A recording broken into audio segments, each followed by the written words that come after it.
If we were to analyze it, on a global scale, how powerful is the Caribbean?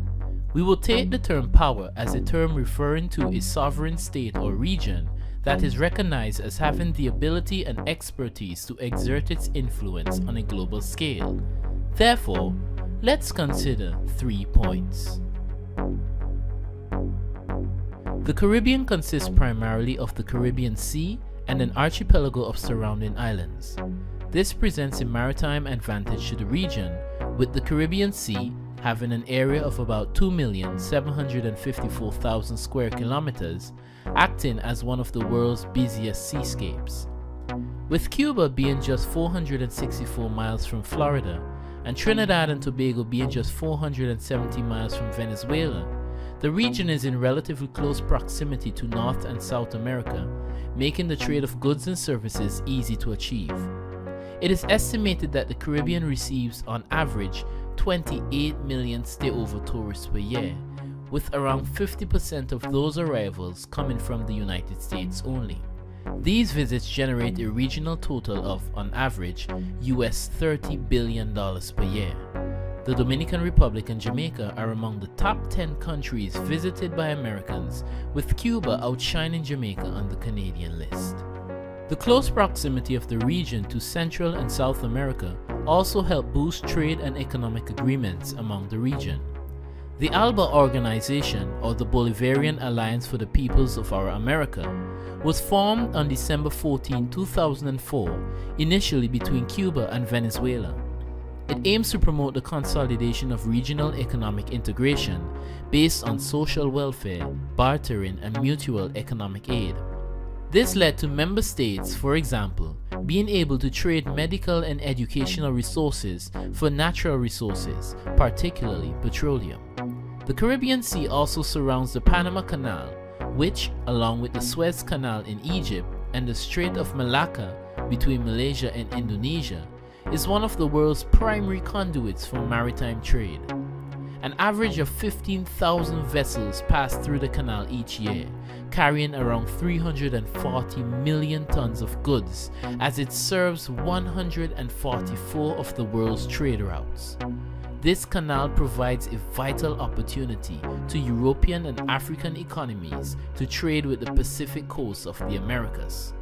The Caribbean also forms a connecting bridge between South America and North America, which eases the transport of goods and services between both continents, including goods that are not so legal. The Caribbean also has a tropical to subtropical climate, hosting constant atmospheric and marine conditions with only 2 recognizable seasons, wet season and dry season. Although there would be storms, most would occur between the months of August and November. Such stability has encouraged migration and foreign exchange, with many international companies settling in the Caribbean territories. The region is also in the direct path of the trade winds, which has for many years assisted ships in reaching the islands. This has promoted the flow of goods and services and has to this day helped the Caribbean develop and maintain favorable international relationships. It has also helped to increase the region's agricultural diversity in the form of humans bringing crops from different regions of the world, as well as the natural distribution of seeds by wind. The trade winds, while assisting people in traveling to the Caribbean, increased the region's demographic diversity, primarily during European arrivals, the transatlantic slave trade, and the period of indentureship. The Caribbean varies in its geology and geography as you travel from place to place. This has resulted in various natural resources occurring. One of the region's most prized natural resource is its fertile soil. The dark red clays of central and western Cuba and the other limestone-based soils of Puerto Rico and Hispaniola are considered the most fertile in the region. This is followed by the ashen and clay soils of volcanic nature in the Eastern Caribbean. The potential of these soil types to earn income was evidently seen during the 17th and 18th centuries when the Caribbean was the world's largest producer of cane sugar. This caused the region to be seen as more valuable than the many parts of the United States and Canada. In fact, between 10 and 16 million Africans were transported from Africa to the Americas, primarily to the Caribbean and Brazil, with only 6% being allocated to the American colonies. This was due to the success of the sugarcane and other crops in the soil and climate conditions, which created massive wealth within the region. This wealth pushed forward the Industrial Revolution in Europe, as well as the continent's military capabilities, educational institutions, and research and scientific innovations. Besides soil, the Caribbean also flourishes in other resources, such as petroleum, natural gas, bauxite, minerals, and seafood. As early as the 1600s, Dutch merchants purchased salt from the island of Bonaire for industrial and domestic use. Later on, in the 20th century, oil refineries were developed in Aruba and Curacao for the processing of Venezuelan oil. Today, Trinidad and Tobago leads the region in petroleum production, having been involved in the petroleum sector for over 100 years. With crude oil reserves estimated to be around 728 million barrels and natural gas reserves estimated at 25.24 trillion cubic feet, and with daily oil production on average being about 60,000 barrels, Trinidad and Tobago is both among the world's top 50 oil producers and top 50 countries with the largest oil reserves. The Twin Island Republic is also one of the world's largest producers of ammonia and methanol, and also produces pitch and tar, being home to the world's largest natural deposit of asphalt in the form of the Pitch Lake in southern Trinidad. This asphalt has helped pave roadways throughout the Caribbean, Latin America, and even Asia and Africa. Bauxite in the region is primarily produced by Jamaica, which is the 6th largest producer in the world. Bauxite is an aluminum ore and is therefore instrumental in the obtaining of aluminum for manufacturing airplanes, automobiles, kitchen utensils, and even construction material. Cuba is one of the world's largest producers of nickel, possessing at one point in time 30% of the world's nickel reserves. Many islands also engage in seafood capture, such as Haiti, Puerto Rico, and the Dominican Republic.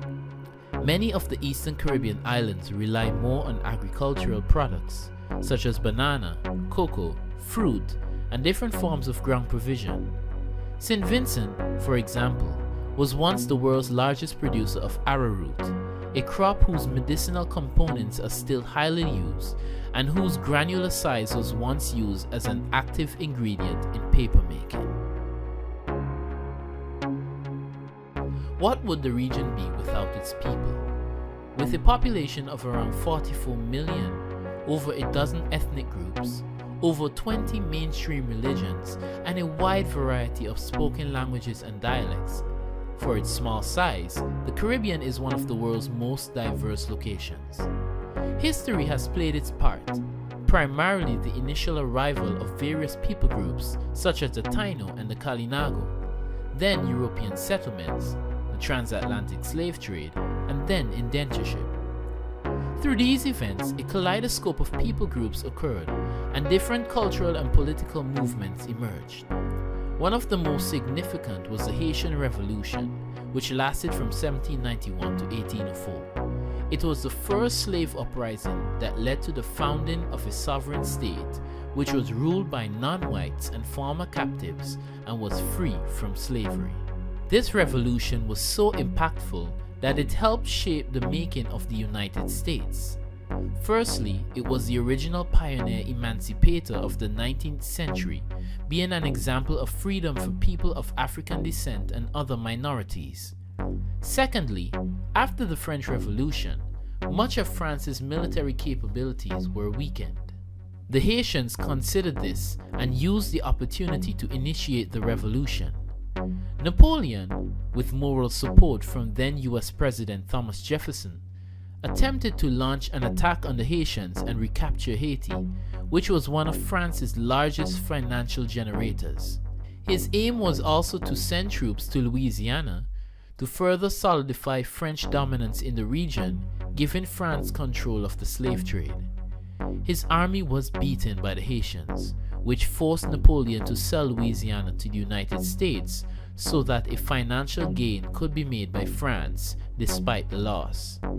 The purchasing of Louisiana in 1803 was then the most extensive land size the United States had acquired, allowing them to acquire the states of Alabama, Mississippi, Louisiana, Arkansas, and 11 other states.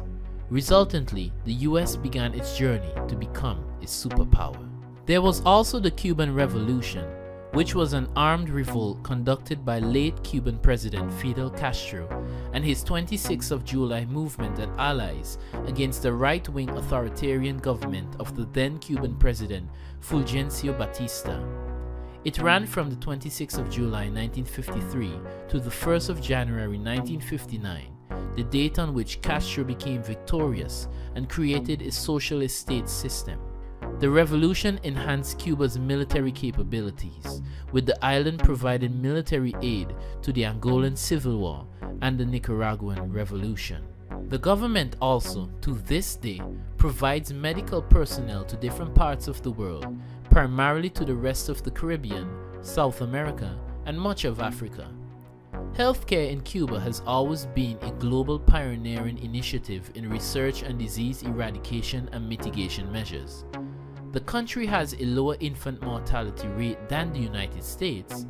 It is the second country, along with France, to computerize and create national networks in blood banking, nephrology, and medical images, and is the first country to successfully eliminate mother-to-child transmission of HIV. Along with Fidel Castro, the Caribbean has produced many world-renowned individuals in the areas of science, politics and government, literature, and of course, sports, music, and culture. Islands such as Cuba, Jamaica, Dominican Republic, and Trinidad and Tobago have dominated various events at the Olympic Games. Caribbean music is also globally known and accepted, such as reggae, soca, dancehall, calypso, and merengue. Despite all that we have discussed, history and policy making has both propelled and hindered the growth of the Caribbean. For a majority of time after European intervention, the Caribbean was misused for its resources, with many historians classifying its history as a tragedy. There is still great potential that is waiting to be revealed. So how powerful is the Caribbean? More powerful than you even know. Hey guys, thanks for watching. If you like this video, please subscribe to Beacon of Flavor today. Always remember to be the taste, be the shine.